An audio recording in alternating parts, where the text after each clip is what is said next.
a good day.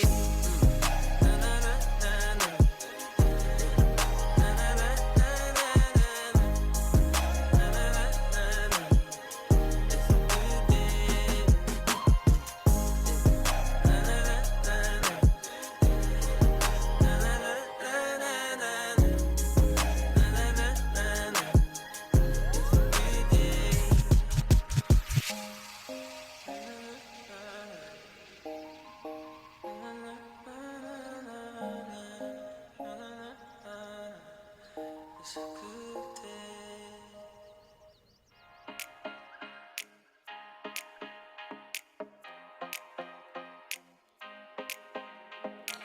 Babe, don't make a sound. 2 a.m. low, gotta keep it down. Don't wait around for a signal now. Give me some verb, I ain't talking down. You wanna ride in the 6, you wanna dine in the 6. But when I lean for the kiss, you said I'll probably send you some pics. And I'm like, hell nah, been waiting too long. Hell nah, I want that cruel love. Hell nah, been waiting too long. Hell nah, I want that cruel love.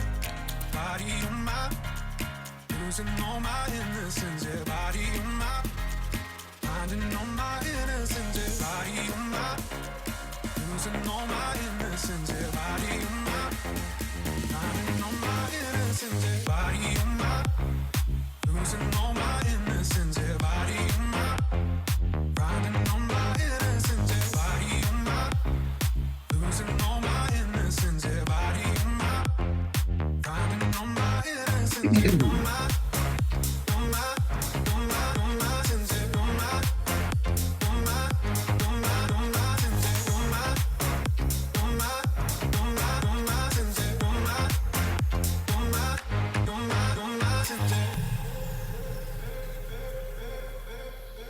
Hey, good afternoon, everybody. It's Troy Jester here. I'm going to be starting in just another minute or two. I've got some people still joining in, and I want to make sure that we get as many participants in as possible. So a couple quick questions if you want to introduce yourself in the chat, just so that you know kind of ground rules for today. We're just going to be having conversation through the chat function today. So you won't have to, unmute or answer any questions or anything like that. But jump into the chat, introduce yourself, where are you from, how long you've been in real estate, and what are you hoping to pull out of today. And as these last few folks join in here, we will get started here very, very quickly. I'm excited to be with you all today, and we will get into the content here in just another minute or so. Until then, enjoy this song. I don't know what it is, whatever is on the playlist for today.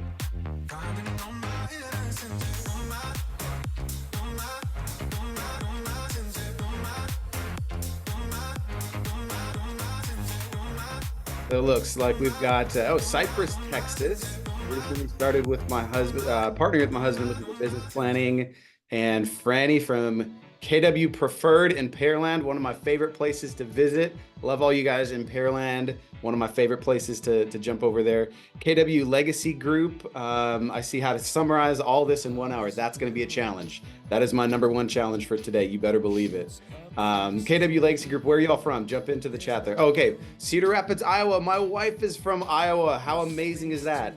21 years looking to teach this. Awesome. Hey, reach out to me afterwards in Cedar Rapids, because I come up to Iowa probably once or twice a year, going to visit my my in-laws and everybody up there. So love to be able to connect with you guys afterwards. So we'll get started here in just a second. But like I said, introduce yourself, how long you've been in the business, where are you from, and what are you looking to get out of today. So Tina in Cedar Rapids, you and I are going to become good friends. So that you know, as I said, my wife is from Iowa. She grew up in a super, super small town called Traer.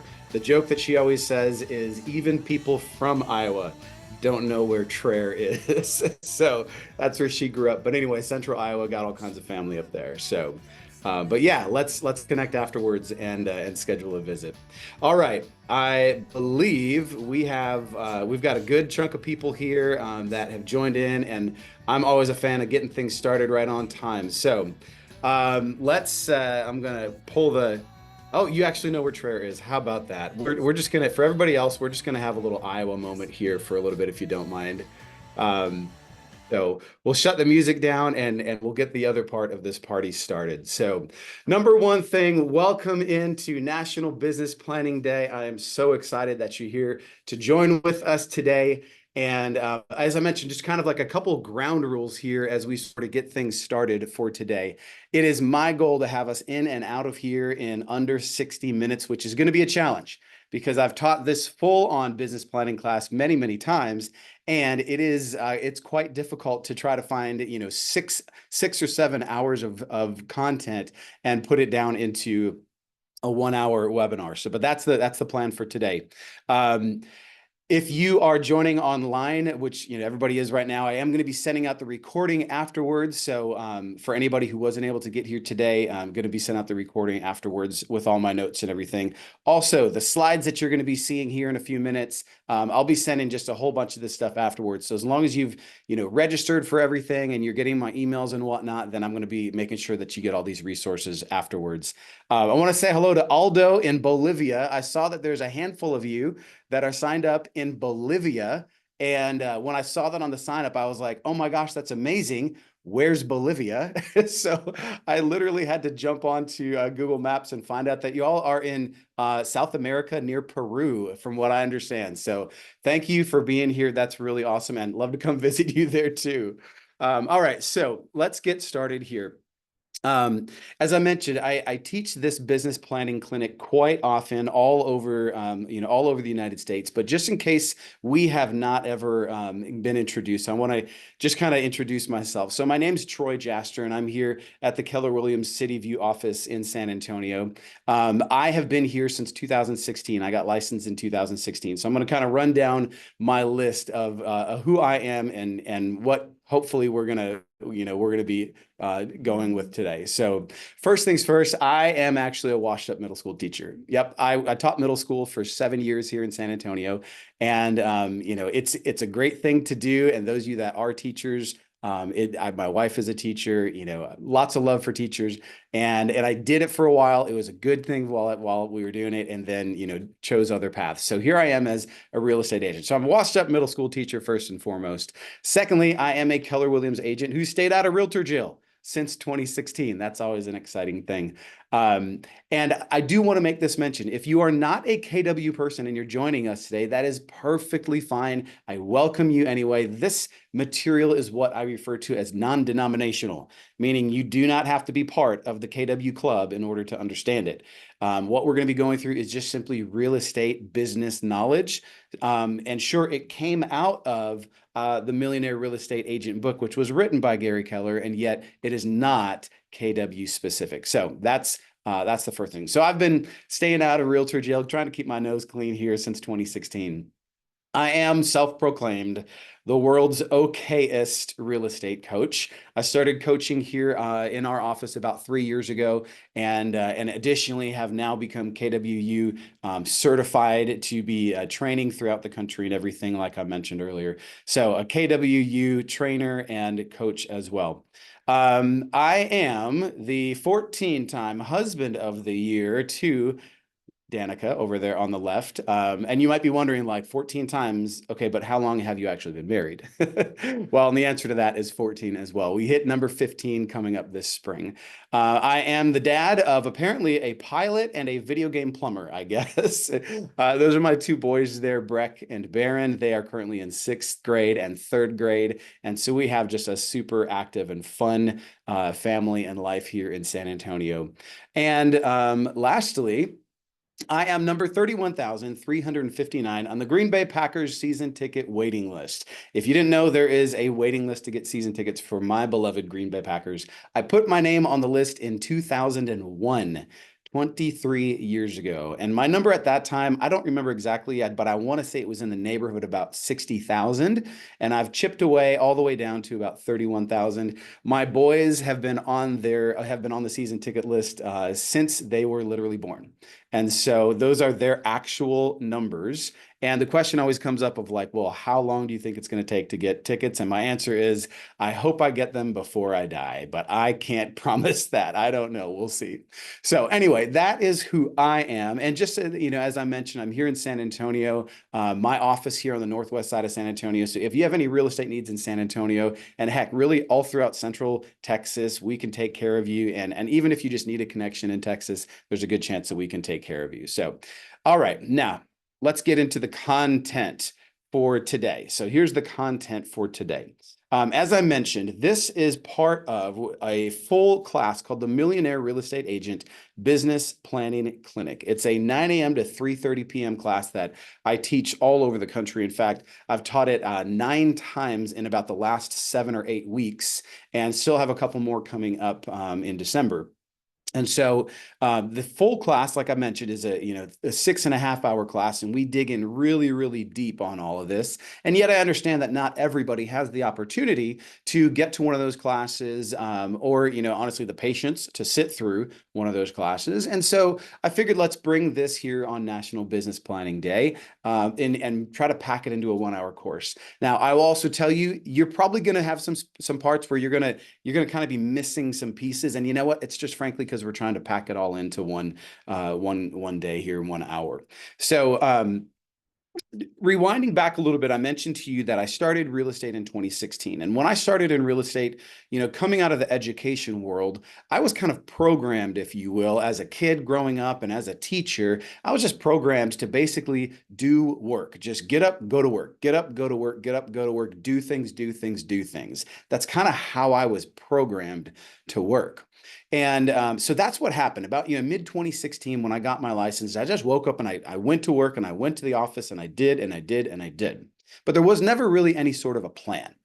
And in doing so, it took me actually 6 months to have my first ever closing. So my first closing happened November of 2016. And, so that closing got out of the way, and yet it still took a few more months, probably till almost about, month number 10, 11, or 12 before I started to get some traction. And yet again, it was really just from, I'm just going to do things. I'm just going to get up and go to work and do and do and do. And that's all I knew how to do. Well, at the end of 2017, so basically my first full year in real estate, that activity of just do, well, it got me somewhere. I actually closed 38 houses that first year, which I think was pretty good. And yet I didn't really even know because I didn't have anything to judge it against. And so 38 houses closed, and that was my first year. At the end of that first year, 2017, this class, the Business Planning Clinic, came to San Antonio, and I took this class for the first time. And man, were my eyes opened, because for the first time, I looked at it and went, oh my gosh, there's actually a model for this. There's a process. There's a system for this. Rather than just get up and do, there's actually a thought pattern behind this. And so that next year, 2018, I went on to go from 38 homes sold actually to 62 homes sold in that second year. And then over the course of those first 5, closing 45 deals per year by myself on average each of those first 5 years. Now, the only reason I say that to you is because I found out really quickly that there is, in fact, a system to all of this. Now, in about that same time, back in 2017, this guy named Keith Cunningham wrote a book called The Road Less Stupid. I thought that's a pretty catchy title, and I know, pretty funny one too. And so I just want to pull this little section out of The Road Less Stupid and give you an idea of what his experience was. And it said this. He said, "There's no such thing as a natural business owner. Successful business owners and entrepreneurs are not born with an innate sense of skills that produce business excellence and success. Great business owners work hard, practice, study, test, think, correct, and practice some more. None are infallible or perfect, but all are committed to excellence and mastery of the game." He goes on to say, "Attempting to win the game of business by trial and error is the stupidest way to learn anything. Trial and error is a pin the tail on the donkey strategy that's painful, slow, and expensive, and it rarely succeeds. If I wanted to call you on the phone, I could Google your number, or I could start randomly dialing numbers in hopes that I would one day stumble upon the right combination. By then, of course, I would have forgotten what I wanted to talk to you about. So what Cunningham realized in this book is his business and life success was not actually because of all of the amazingly smart decisions he made. He in fact realized that it was because of the stupid decisions he didn't make. So he figured out, in fact, if I want to succeed in business, I just have to do less stupid things. It was interesting. Just this past weekend, I was watching the Packers versus the Chicago Bears, and Tom Brady, we all know who he is. Tom Brady made a comment specifically about the Bears. I'll just be honest. He made a comment about the Bears, and he said this about them: in order to win, you first have to not lose. And I thought, at the beginning, I was like, well, that's pretty obvious. But then the more I thought about it, I went, oh, that actually makes sense. If you think about it in football terms, if you want to win, you have to not lose. Not losing in football means we're not going to make penalties and make turnovers and all these different things. We've got to make sure if we want to win, we first have to not lose. So as we now turn the page and look into our first model of the day, like I said, we're going to kind of go through this really quickly because it's just simply this. It's a crash course of these foundational models. So here's what we're looking at. In order to build a business, businesses are built on systems and models, and stable businesses are first built on models, which then get to have creativity added on top of them. As I stand here in my office in San Antonio, I can look at about just maybe 200 or 300 yards to my left out that window is a Starbucks. Now, whether or not you like Starbucks, whether or not you drink coffee, it doesn't matter. Starbucks has a model for their business. I think we can all agree on that. Starbucks has a strong foundational model. Sure, they have all these different teas and frappa latte, all these different, pumpkin spice and all these different things. That's creativity. Yet at the same time, they didn't start there. Starbucks started with black coffee. I think it was called the Pike Place Roast or Pike Peak Roast or something like that. And so they would make that black coffee and they would hand it out the window, and they'd hand it across the table, and they'd make another cup and hand it out the window, make another cup and hand it out the window. And they got extremely good at that model, so good that they decided to make another store and make another store. And then they decided to go, hey, now that we've got this model figured out, what if we try maybe some food? What if we try maybe some tea? What about cold coffee? What about pumpkin spice? And they've added on this creativity because the first thing they did is they started with a foundational model. Now, see here, in comes real estate agents. And what do we love to do? Well, we love to start upside down on the unstable side. We love to start with creativity. And then once we are banging our heads against the wall, trying to be creative, we then go, oh my goodness, maybe there should be a model of some kind that we should actually follow. So businesses are built on systems and models, and systems need to be foundational. So here's what the 5 foundational models of the MREA that we're going to go through in hyperspeed today. Number 1 is the economic model. We'll spend the most amount of time here. This is what it means. It's to achieve the amount of net income that you desire. That's what we're going to figure out. Second one is the lead generation model, which is we're going to figure out what type and how many leads you need to build your economic model success. Third, the budget model. How much do you spend? How much do you try to keep in your hands and protect in all these different areas? Number 4, the organizational model in terms of who do you need to help you do these things? And then number 5, the expansion model of once you have it mastered, do you go and find another place to do it? So first thing, the economic model. Now, if you've seen the economic model before, it looks like this. And here's what I want you just to caution for just a second. This first time that I walk through this, I don't actually want you to try to calculate your numbers just yet. I'll show you in just a minute. We'll go through a second screen where you will actually calculate your numbers as we walk through. But this first time, I want you just to understand what the system looks like, what the model looks like, so that we're all operating from the same page. So here's what it looks like. So at the top there, it says net income. That first line for net income, and you see the 40% there, we're just going to set that aside for a minute. If we're building the millionaire real estate model, it means that you're going to actually net $1 million. Now, for the sake of today's conversation, we're going to take the whole issue of taxes, income taxes. We're going to take that whole thing and we're just going to set it aside. We're not going to discuss anything regarding taxes today. That's a conversation for another day. It applies differently for different people. So for the sake of today's argument, we're just going to talk net income that you take home being $1 million. Now, in order to take home $1 million, knowing that we have a business, of course, we're going to have things like expenses. And so we have to have more than $1 million of income in order to take home the net. So the way that we figure that out is if you look right here at the top of the screen, there's our $1 million.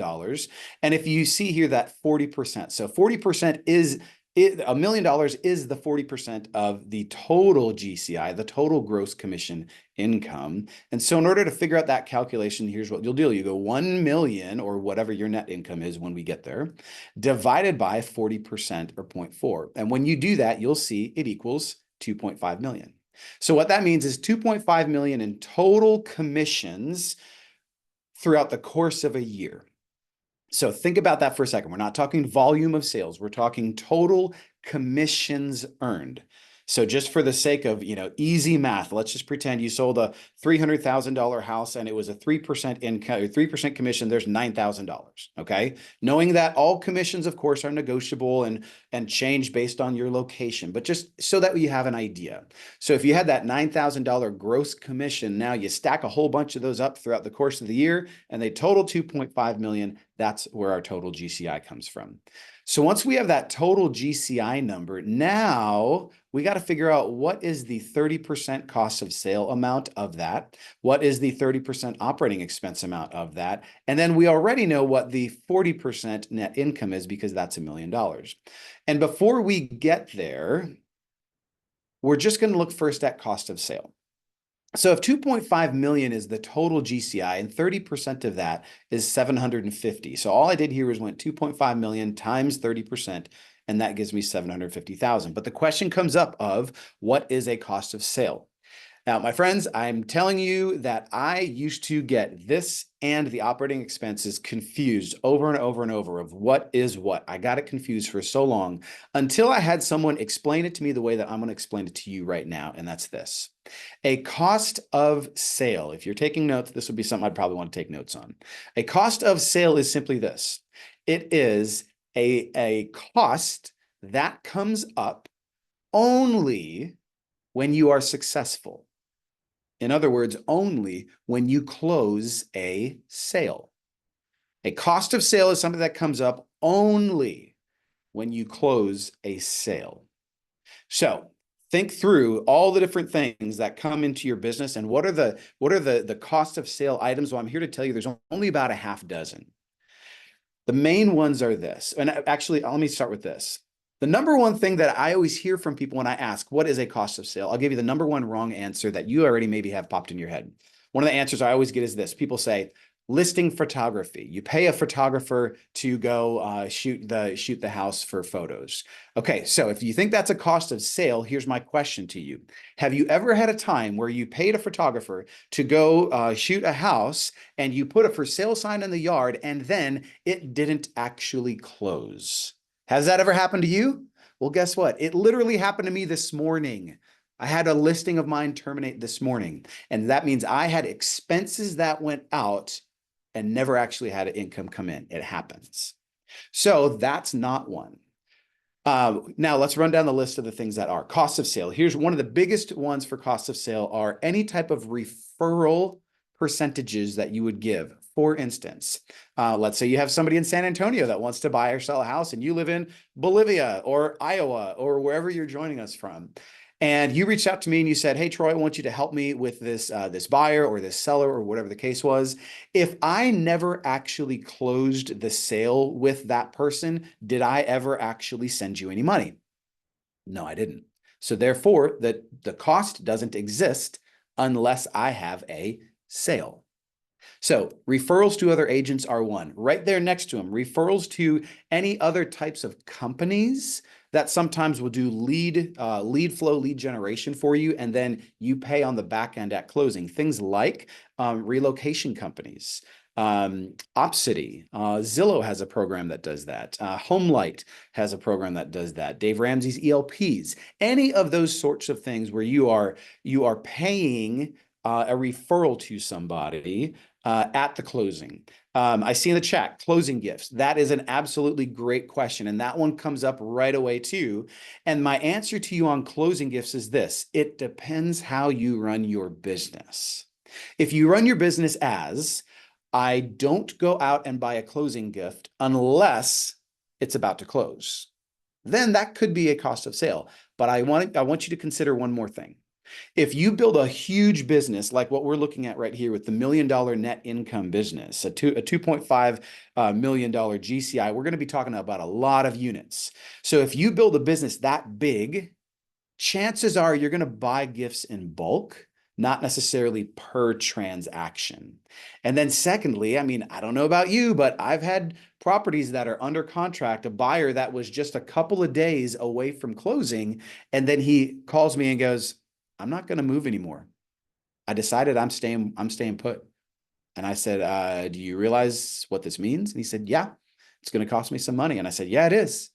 So had I bought a closing gift for him ahead of time, that would have been now a lost expense. So great questions, and continue throwing them in the chat. I'll see them over here. Okay, so going back to the cost of sale list, we've got referral fees, whether it's to agents or companies. Depending on your brokerage, your company, if there's any sort of a split to your company as in terms of a fee, that would be a cost of sale where you only get charged that amount at closing. So that's another big one. Another one I get all the time is a transaction coordinator. If you pay for a transaction coordinator, a lot of times they get paid at closing. Therefore, it's a cost of sale. Yet again, I'll just throw a little asterisk here. If that transaction coordinator, if you're doing enough business where you maybe bring them in as a salaried person, a full-time person, then you bump that to operating expenses. It's no longer a cost of sale. Yet if it's something where you're doing it per unit, yes, cost of sale. If you have errors and omissions insurance, which I have to be honest, I don't know how things go in other states and other countries. I can only speak for Texas. So we have errors and omissions insurance on our closings. It depends there on how you actually operate your business and how your brokerage operates their business. My brokerage charges it per unit closed, yet I know that some do it as a monthly fee. So it depends on how that happens in your business. So there's a few of these where it's going to depend based on your specific situation. If it's per unit like it is for me, then it's a cost of sale. If you do any sort of charitable giving specifically on the closing, like for instance, I do a charitable donation to a 501(c) on every single closing. So that's a cost of sale. If you do any sort of an agent split, you pay a showing agent, maybe, again, depending on how you pay him. If you say, hey, show these two houses, I'll pay you X number of dollars per door, that's an expense. If you say, show these people these houses and I'll pay you a percentage of the GCI at closing, that's now a cost of sale. So we got to know what cost of sale looks like and have a really, really clear understanding on that first, because then we can bounce to the operating expenses and it starts to make more sense. Because like I said, there's only about a half dozen cost of sale items. Well, there's, I don't know, 500,000 operating expenses. And this is going to be everything else in your business. So this is any marketing things. If you buy clothing that has your logo on it, that's a marketing expense. The technology that you use in your business is an operating expense. If you rent space for an office, that's an operating expense. If you're hiring somebody to do work for you that's not paid at closing, if it's a marketing person, a runner, an admin, any of those types of things, those are all operating expenses. And then you've got things like board dues, MLS dues, going to a training event if there's a fee for the training event, any travel that you do when you are business traveling, meals, all those types of things, those all fall into operating expenses. Okay, so now if you look down these first four right here, I want you to get a clear understanding of something. If you take line number one, $1 million, and you add line number two, 750, line number three, 750, you get line number four, 2.5 million. I know that seems basic, and yet when you do yours in a few minutes, you've got to do that same exact check to make sure your first four lines add up. If they don't, you need to stop everything right there because we made a mistake somewhere. Okay, so now that we have these first four up here at the top, the next line here says average commissioner fee. Now, before we get there, I need you to understand something that we all know post-August of 2024 with all of the lawsuits that have happened. Of course, all of the commission things, we need to really be careful as we talk about these because commissions we know are not negotiable. We all can negotiate things, how we can run our businesses, how we choose to. For the sake of today's example, I want to just simply have an easy math example, just so that you see how the numbers work out. So when you see here average commission slash fee, understand that the number that I'm using, 10,000, is just simply for the easy math factor. Okay, you can choose more, you can choose less, you can choose whatever you want, flat fee, percentage, anything. But if I say on average per deal, average commission or fee is $10,000. Now, what you have to be thinking about here is this. I'm talking about the gross commission per transaction. So if you closed a deal and you got $10,000 gross, yet you had some of those costs of sale things taking money out, and you have some expenses taking money out, now we're not talking about that. We're talking about the gross closed amount per transaction. And again, for the sake of easy math, I'm putting here 10,000. So in order to find the next line here, total units sold, I simply have to take my total GCI, divide it by my average commission, and you probably can already do the mental math here that means 250 units sold. So 250 is the number. If I'm going to create $1 million real estate agent business, 250 units is the number that I need to get to based on the rest of these numbers. All right, now that I take that 250, which by the way, you might be looking at that right now and going, I can't do 250. Well, guess what? I don't expect you to. I don't expect you to do 250. This is for a larger organization. If you're trying to do this all by yourself, you're probably going to hate real estate, and people around you aren't going to like you either because you're not going to be friendly. But here, let's take a look here. On the left side, it says sellers. On the right side, it says buyers. So we're going to take a look over here, and it says 50% seller listings sold. So here's what I mean. If 50% of your business came from sellers, then obviously 50% of your business also came from buyers.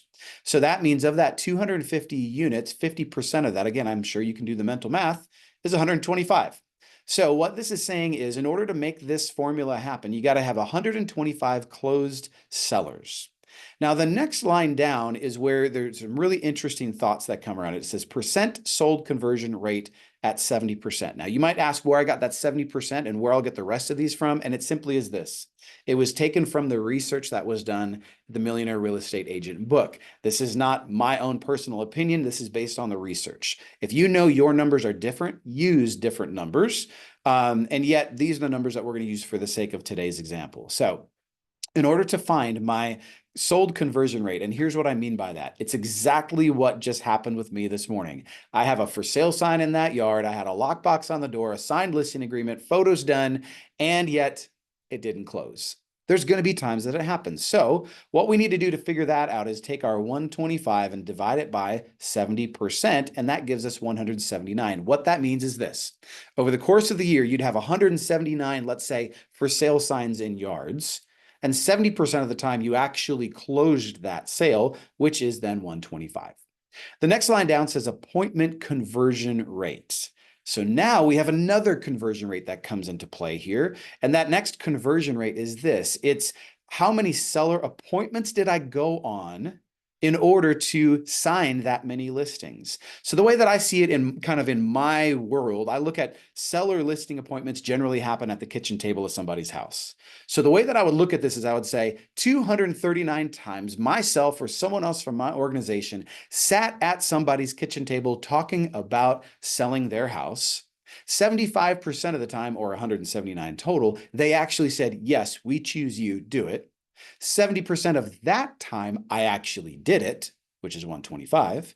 And that 125 is 50% of my 250 total units. That's the way that I look at the sell side. Now we bounce over here to the buyer side, and we already saw that there's 50% of our business is buyers sold. So that's buyer closings. And of course, that also is 125 buyer closings. And then we have another sold conversion rate here, which is how many times did you have a buyer represented and they didn't close? And so you can see the same calculation happens. 125 divided by 70%. Again, that's from the MREA. 125 divided by 70% gives us 179. So I have 179 total represented buyers in the course of the year. 70% of the time I get them to actually buy a house, which is 125. Again, one more conversion rate at 70% this time, not 75 like the seller side, but 70% on the buyer side. So this is buyer appointments. The way that I would see that is, generally speaking, when I meet with the buyer, it's in the conference room here at our office. So I would look at this and I would say 256 times me or somebody from my organization met with a buyer in the conference room at our office, and we talked about them buying a house. 70% of those times, which is 179, they actually said, yes, please help us, and they signed the representation agreement. 70% of that time, I actually got the property closed, which is 125.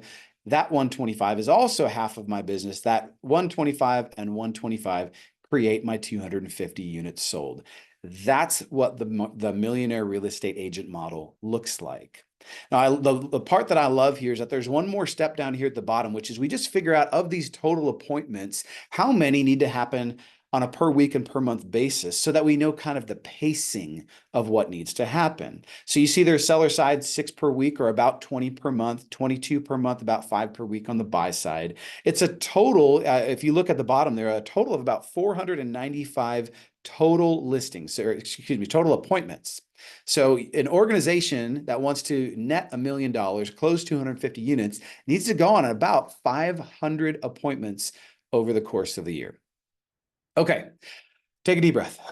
That's pretty intense. And I know it's a lot. Again, it's a compressed amount of time, and we're flying fast through this. But now I want to kind of bring in a couple alternatives that you may have already thought about. You might be looking here at these numbers, that 40, 30, 30%. You might be looking at that and you're going, well, I don't need 30% cost of sale. I don't need 30% expenses. I want to take home more than 40%. And you know what? You might be right.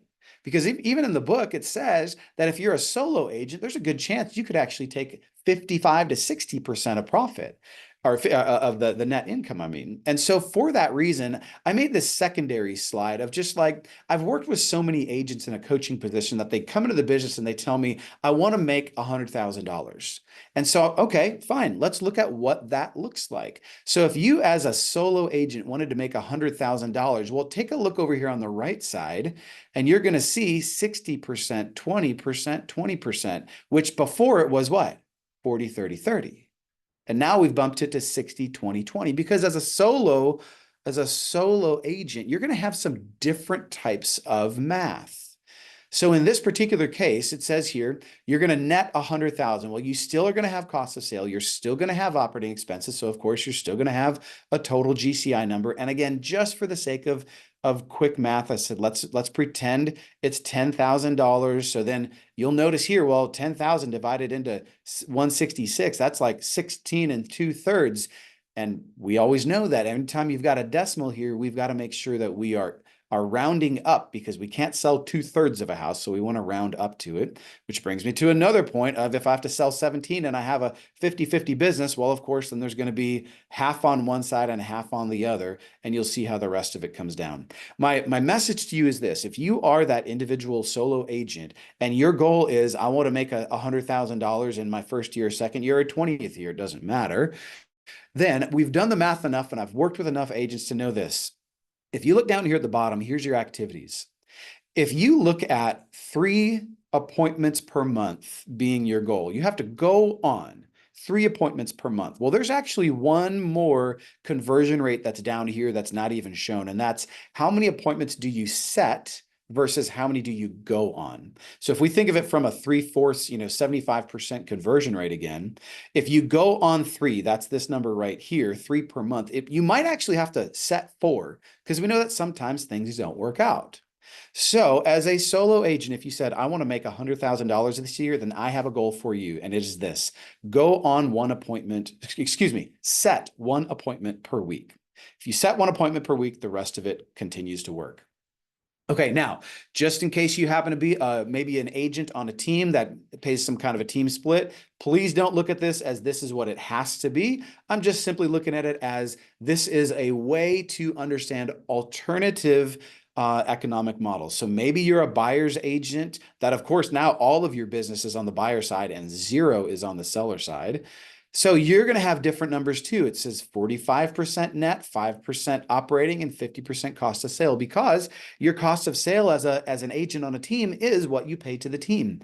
And yet your operating expenses likely are going to be really, really low, depending, of course, on how your team is set up, yet there's an economic model for it.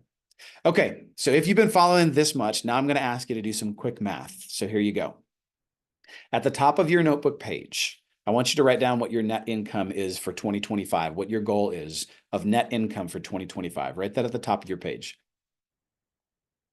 And then just like it shows here, and by the way, I'm just going to use the same numbers, but you do your numbers. On the top of the page, you see where mine says $1 million. So you write in your net income goal. And then just like it shows here, I want you to go 3 lines lower. And I want you to write in your total GCI down there. So here's what you do. You take your net income amount, and then you have to decide, do I lead a team? Then it's 40%. Am I a solo agent? Then it's 60%. Am I an agent on a team? Then it's 45%. So here's what you do. You take your net income divided by your percentage, whichever one is yours, 40, 60, or 45. Your total net income divided by that top line percentage, and that will equal your total GCI. Now, when you have your total GCI amount, you write it there on that 4th line. And now you've got to take this total GCI and multiply. First time we were going dividing. Now we're multiplying. Got to multiply this 2.5 million or whatever that is for your, in your example, multiply it now times whatever is your cost of sale amount. If you're a team leader, it's 30. If you're a solo agent, it's 20. If you're a team agent, if you're an agent on a team, try 50%. You're going to see that cost of sale pop in. Then you need to go back to your total GCI. Start with your total GCI again, and again, multiply it times now your operating expense number, whether it's 30 or 20 or 5. And you're going to get an operating expense amount.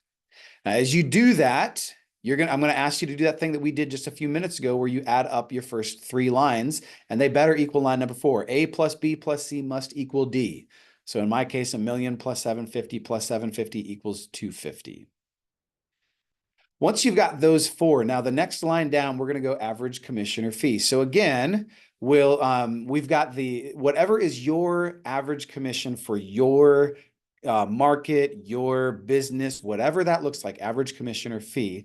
And again, for easy math, I'm doing 10,000 here. So I'm taking the total GCI, divide it by 10,000, and that's going to give me the total units sold. When you get that number, I just kind of want you to sit with that number for a second and look at that number, because that now is your goal for 2025. That's your unit goal for 2025. I see a message to me here, direct message that says, would you please email the spreadsheet? Guess what? I will absolutely do that. I will be emailing all this stuff to you guys. So you'll have this, because again, I know I'm going fast for time considerations.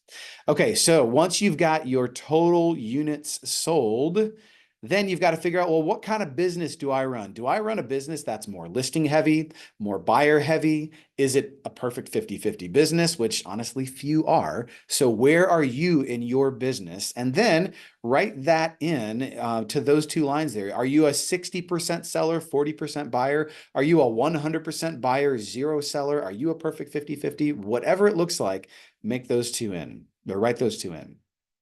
So again, for my 250, I'm going, okay, 50%. Well, that's unfortunate. PowerPoint just shut down. Don't worry, it's going to pull right back up. I'm going to pull it right back up here in just a second. PowerPoint must have been like, wow, he's going too fast. Here we go. It's coming back up in just a second. And here we go. All right. Give me a quick little thumbs up or a wave or a yes in the chat if you see it back up again. Yes. Good. I see your thumbs up. Great. Okay. Let me spin back to where we were just a second ago. Sorry about that. Hey, we love technology. All right. So we were on total units sold, 50% buyers, 50% sellers. And so that, of course, gives us 125 on the seller listing side. Now, the thing to understand here, and I'm just going to kind of fly through, and I'm going to expect that this is going to be part of your homework now as you come back. So 50% of my total business is 125. So here's my 125. So what you'll do then, as you continue forward, you'll go, okay, 125 divided by 70% gives me however many. 179 divided by the conversion ratio gives me however many appointments. So here's the rule of thumb. As you go down, the numbers need to get bigger. If your numbers are staying the same or getting smaller as you move down the page, you're doing it wrong. So you work those conversions down the page. And then on the buy side, same thing over here. I've got 125 buyers, and I'm going to go divided by my percentage equals, here's my buyer listings. In other words, buyers represented. And then I've got my conversion ratio. So I'm dividing down the page to get my total appointments needed. So that's where I want you as homework to be working down the page here. You might even, do a quick little screenshot or a photo of the screen so you see how things are set up. And yet again, I will make sure that we email all the stuff out to you afterwards. The last step there on the page is to figure out now, what's my pacing guide going to look like? How many do I need per week? How many per month to stay on track with my appointments? Okay, so Cassandra, I see your numbers there in the chat. That's awesome. You've got it. It looks exactly perfect. 42 units as your goal for 2022. So that's awesome. I'm excited to see you make that happen. Okay. So we've got the economic model. Now, again, I did mention, yes, I will send this stuff out to you. This is a spreadsheet that KW put out where you can actually put your net income here at the top, and it will calculate all the pieces down here below for you. And then there's a couple other pieces that we'll talk about through the day. Okay, so economic model is done first. As I mentioned, that's the biggest one that we need to understand because it creates the goals, the activities of what our economics of our business looks like. Now, secondly, is the lead generation model. So the lead generation model tells us this. First thing is we call it the rule of four. It's that most top agents will have four main sources that provide, as it shows, about 82% of their business coming from those four main pieces. In fact, Gary Keller in the book, one of the things that Gary and David and Jay mentioned is that in order to have a sustainable, strong business, every agent should, number one, master their own database, and then number two, master something else that is listing focused. So number one, their own database. Number two, something else listing focused. And then they go on in the book to talk about the 4 laws of building a database. And it looks like this. Number 1 says build a database, as in have one. Number 2 says feed it every day, as in add new people to it every single day. Number 3 says communicate with it in a systematic way in terms of, do you have an email plan? Do you have a calling plan? Do you have a texting plan? Do you have a handwritten note plan, a visitation, relationship plan, a systematic way? So build a database, feed it every day, communicate with it in a systematic way. And then number 4, service all the leads that come your way. As in, when a new lead comes, they need to be put into the system. So what this shows here is that in the top agents, 82% of their business generally comes from 4 main sources. So again, as follow-up homework for you, what I want you to do is identify what are those main 4 sources for you. So in other words, are you tracking where your business comes from right now and what sort of a return you're getting on it? Or if you're a brand new agent or new-ish in the game, where do you think this might come from? In other words, where do you already have some sort of a step in front of the average agent? My wife is a teacher, so I connect very well with other teachers and specifically with the teachers on her campus. And so the school that she teaches at, I get a lot of business from that school because I already am a step ahead with the relationship that she has on campus. So even if I was a brand new agent, I would know that there's a great idea, a great possibility of me getting business out of there. Maybe your neighborhood might be another one. Your churches or sports leagues or things that your kids are involved in might be other ones as well. If you're not using the DTD2, do the database 2. If you're not using the DTD2 system, then my friends, this needs to be your newest best friend. Our friend Steve Schlueter and Tammy Youngst built this DTD2 schedule, and it shows there the 2025 schedule. This is a system. Remember, the 4 laws: build a database, feed it every day, communicate with it in a systematic way. Businesses are built on systems and models. So here's the system and model of how you can reach out by phone to your database. And this is actually already the 2025 schedule. So here's what it looks like. On January 6th, that's the first Monday of 2025, here's what you do. You reach out to only the people in your database that have A and W last names. Your Andersons and Wilsons, those are the people you're calling on week number 1, and nobody else from your database. In week number 2, B's and E's. Those are your, I don't know, the Bensons and Edwards. I don't know. I'm just thinking off the top of my head. But those are the ones that you call in week number 2. Then in week number 3, the D and O last names. And week number 4, 5, 6, all the way down to week number 13. Because after 13 weeks, that's the quarter of the year, and 26 letters in the alphabet, 13 pairs, you've hit every single person in the alphabet. Then start of quarter number 2 in April, same exact process happens. Start of quarter number 3 in July, same exact process happens. Quarter number 4 in October, same exact process. And then you also see it says text letter.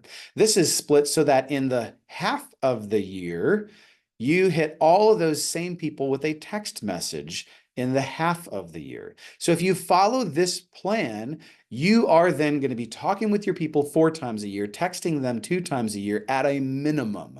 So you've got 6 touches right there. Now I hear this all the time of like, okay, well, I get the system, but what do I actually talk about? What do I actually tell people when I call them? Best thing I can do is tell you this. Use what we call the vendor 5-star database script. You call your A&W people in week number 1 of the year and you say, hey, this is Troy. You know me, I'm a local real estate agent. I got my real estate business here. And I need to know who has come to your house recently and provided you with amazing service in terms of like vendors. So plumbers, painters, all those types of people. Who are they? And once that person gives you to you go, great, thank you. And then you reach out to that vendor. You call the plumber and you say, hey, you don't know me, but we have a mutual friend in whoever that person is. And you say, they just raved about you. And I know that as a real estate professional, I need to have great plumbers in my database. So tell me about your business. Where do you serve? What types of things do you do? And can I put you into my vendor database to give your info out? Of course, they're going to say yes. You follow up then with the question of, hey, you, Mr. or Miss Plumber, do you have any real estate needs that I can help solve? Then you work on to the next person and the next person and the next person. You could go through an entire quarter of the year with only ever having that conversation. So there's your DTD2 schedule. Okay, now in order to figure out our lead generation model, we got to do a little bit more calculation. Okay, so maybe like new sheet of paper in your notebook. Here's what we're going to do. The hypothesis here is that research tells us about 6% of the US population will move every single year. So that would then suffice to say that 6% of your database will move in any given year. So what this then is saying is, here's what we take with the formula. This first one right here, you write down where it says your current contacts. How many people are currently in your contact database? Now, is that the list in your phone? Is it in a database like Command, or is it in a Google spreadsheet, or whatever it is? I don't care. But how many people are in your current contact database? And then you just follow the formula. That contact amount times 6% times 50%. Why 50%? Well, if you look in the description slightly above, it says with a 50% conversion. Here's what it means. If we know that 6% of the database are going to move in a given year, well, we would love to have 100% of those people all reach out directly to us. But what this is saying is, let's just pretend that maybe 50% of those people do. So 6% will move. 50% of that 6% will move with you. So once you take your total current number of contacts and you go times 6% times then 50%, that's going to give you a number. And this is now the number of appointments that we're saying that your currently sized database will provide you in a given year. Quick example. Let's say you have 1,000 people, because again, I love easy math. 1,000 people is the number in your database. Times 6%, well, that's 60. Times 50%, that's 30. So what this is saying is, if you have 1,000 people in your database, that should then give you 30 appointments. Think all the way back to the economic model. At the very bottom, you figured out what's your total number of appointments needed to hit your goal. If your total number of appointments needed is 30, and your database will give you 30, voila, all you got to do is work your database.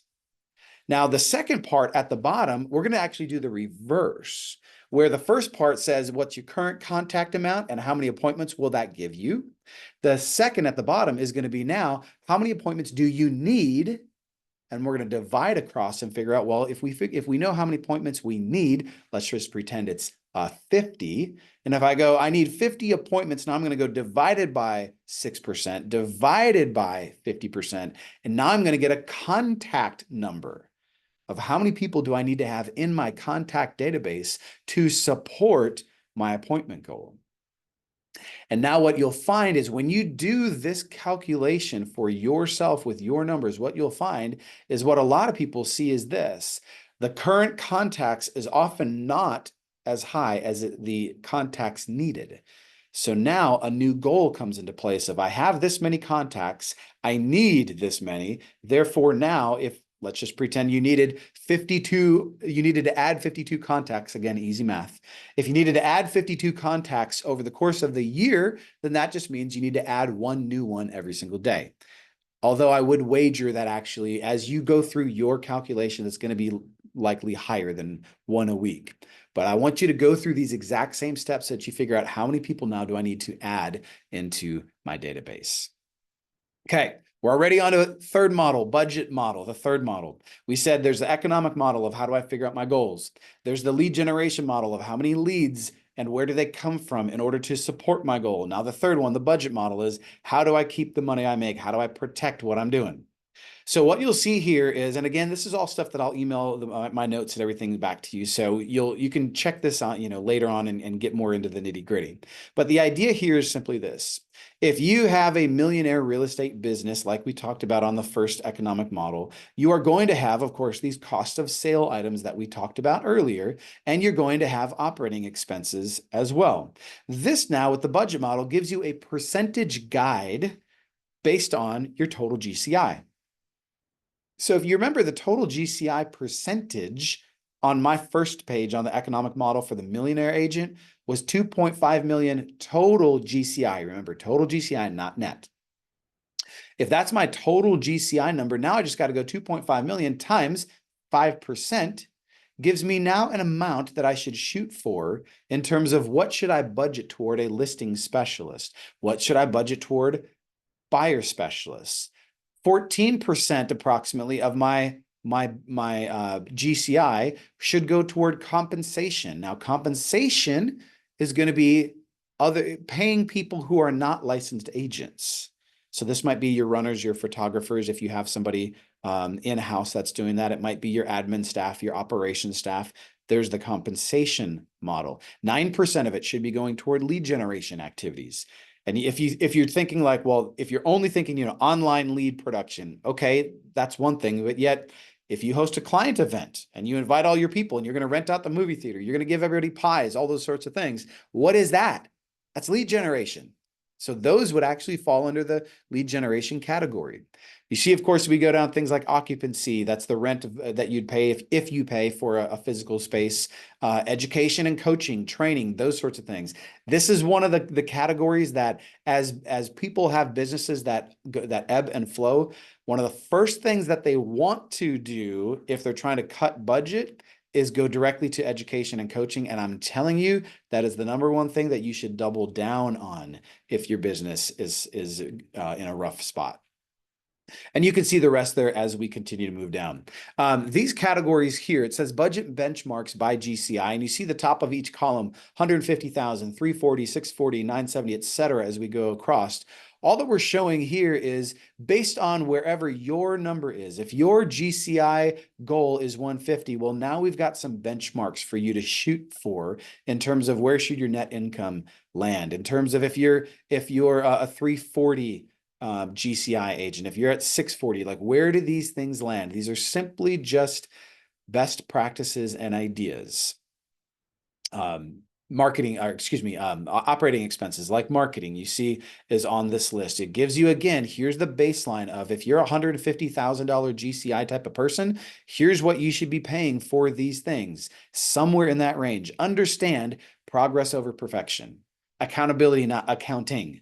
In other words, if you are someone who is a $340,000 GCI person and you're spending $33,318 on salaries or benefits, it doesn't mean that you have a failing business. This is just simply showing averages and best practices of the different agents, again, based on the research. That's where this is coming from. One last piece that I just want to jump in for just a second here is a caveat. I hear this one all the time in terms of automobile and thinking all the way back to things like cost of sale and operating expenses. And people ask me a lot, do things like gas in my car, do they go into operating expenses or cost of sales? And my answer there is, it depends on how you run your business. In really, that's almost more of an income tax deduction conversation. And again, it depends on how you run your business. From a tax deduction standpoint, if you just track mileage and that's the way that you deduct money from your taxes, then you might not have any automobile expenses. Your insurance, you might not have any, depending on how you run your business. So just understand there are some pieces there. So the budget model here, all that this is then is you take your total GCI goal for the year, and down this column right here where it says money based on MREA, you take your total GCI and you go, okay, in my case with this example, 2.5 million times 5% would be 125. Let's just pretend for a second, maybe your GCI goal is 250,000. And you go, okay, 250,000 times 5%, well, that should be 12,500. So you write your numbers all the way down here. And then where it says my budget plan is you just go, okay, now what might that actually look like in terms of, is there an action? Is there a hire? Is there a plan that needs to go alongside that? So that's our business model for the budget model. That's our plan.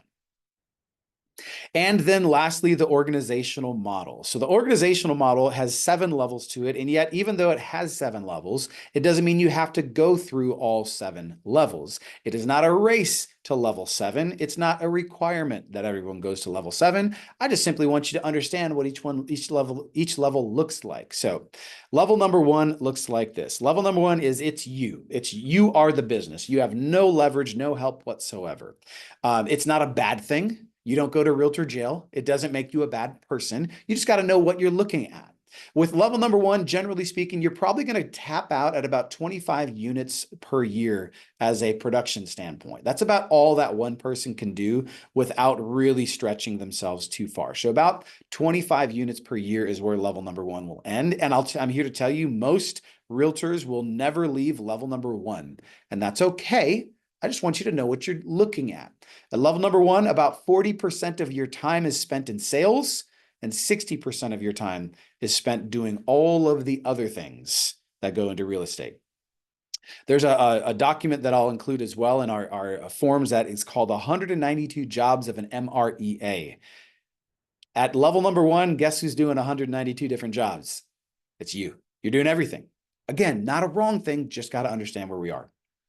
Level number 2 is where the most accidents happen. So many agents make a mistake going from level number 1 to level number 2, because if you notice, level number 1 is just you. Level number 2, it says you add who? Admin, not agents. The biggest mistake people make, number 1, hiring another agent first. Stop right there. You don't need another agent. You need admin help. Problem number 2, the second thing that people do as a big mistake is they partner with other agents right off the bat. No, don't do that. Here's what I see happen. I see this happen in my office and other offices. I've seen this happen all the time.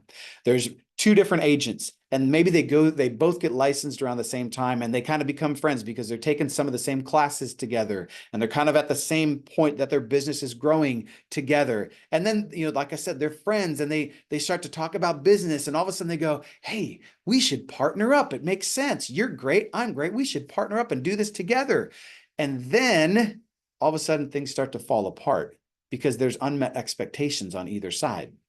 So I'm here to tell you this: if you're in that position, you've got that other friend that's in the office and you start to talk about, joining businesses. Here's what you should do. Just be friends. Be friends that happen to work at the same place. And that's it. Maybe you share a physical office space. Maybe you take that step, but otherwise, nothing more. So number 1, do not hire other agents first. Number 2, do not partner with other agents first. At level number 2, you can go from about 25 units sold to about 50. before you again start to lose everything. That first person that you hire, the admin person, their job description should be twofold. They need to take all of the things from you that you hate and are terrible at. That's what that admin person needs to be doing. And you might be thinking about it going, well, if I hate them and I'm terrible at it, then why wouldn't they hate them too? And why wouldn't they be terrible too? Because they're not you. If you hire another you hired wrong. You should be hiring somebody that loves doing the things that you hate. They should be amazing at the things that you're terrible at. Level number 3 still does not add another agent. All we're doing here is we're increasing the admin size, and we can tap out here at about 75 units per year. If you love and excel in sales, this is the place. Level 3 is the place to be if you love and excel in sales. Level number 4, for the first time, we start to add in some agent help in terms of a showing assistant on part 1 or buyer's agency on part 2. This should not be happening until you're somewhere in the neighborhood of about 100 units per year. Sustainable. Level number 5, we now, for the first time, add in a listing agent because at level number 4 and even level 5, part 1, you are still doing listings. But level number 5, part 2, now you may start to leverage out the listing side. Level number 6, for the first time, maybe you add an expansion, but yet you are still the centerpiece of the business. You have direct reports, your director of lead generation, director of operations, your director of sales, and a director of expansion. You are no longer in production in level number 6. And finally, in level number 7, you step out of the business and you only own the business. You only are taking profits as a business owner. The rest of it is being run by somebody else. The average amount of time it takes for an agent to go from level 1 to a sustainable level 7 is 17 years. So if you're out here going, oh my gosh, I've been in business for 3 months and I should now be a 7th level business. No, you shouldn't. You should go sell a bunch of houses. It is not a race to level 7. Then 5th and final model here is the expansion model, and it is only this. Once you have absolutely mastered your systems, your admin team is completely rock star level, and you have an overflow of leads, then and only then do you consider an expansion model. It is, again, not a race to expansion. So simply put, our organizational model is this. Grab a big whiteboard or grab a whiteboard or a sheet of paper and start drawing a bunch of bubbles out. I've got mine sitting right here on my, in fact, here, I'm just going to pull it down and show you. This is what my expansion, this is what my organizational model looks like right now. It's, I don't know, probably 30 different bubbles on there. And let me tell you what, there's about 4 of them that actually exist today and are currently filled. The rest of it is where I plan to go, where I'm dreaming, where I'm thinking, where I'm moving my organization. And it sits right here on my bulletin board day in, day out. All right, friends, that was a pretty darn fast hour. And let's land the plane. Let's pull it all together. Just about an hour ago, I introduced you to a book that was called The Road Less Stupid. And what we heard from Keith Cunningham was, again, it wasn't the, I need to make really, really great, amazingly smart decisions. Instead, it was, I need to make less dumb decisions, less stupid mistakes. And I'm here to tell you, not having a business plan, my friends, it's stupid. We got to make sure that we're doing this every single year. Even more so, we've got to make sure that we're not just doing it, but we got to make sure that we're actually continuing to look at it throughout the year. Our local San Antonio Spurs, when they have a game, they don't wait till the end of the 4th quarter to finally look at the score. They're constantly looking and evolving and moving throughout the game. So we got to be looking at it all year long. All right, friends, I'm done. I'm out of breath. I'm ready to take my weekend break a little bit early. Here's all my information. Thank you guys so much for joining in. If you would like to stay in touch with me, there's of course all of my contact info. I still am running more business planning clinics, but if you want to get in by the end of the year, we got to be pretty quick here because it's getting close. So reach out to me right away. And secondly, if you either hit the QR code, send me an email, send me a text, anything you want, connect with me somehow, I will absolutely promise to get this content to you as well as some of the supporting documents and things. If you signed up ahead of time, I got all your info in my agent database. So I've got all your emails and things. I promise you I will have things sent out. Thank you all so much. We had a bunch of people online here. I really, really appreciate your time. And that's all I got. So enjoy your Friday afternoon. Go sell some houses, my friends. Have a great weekend.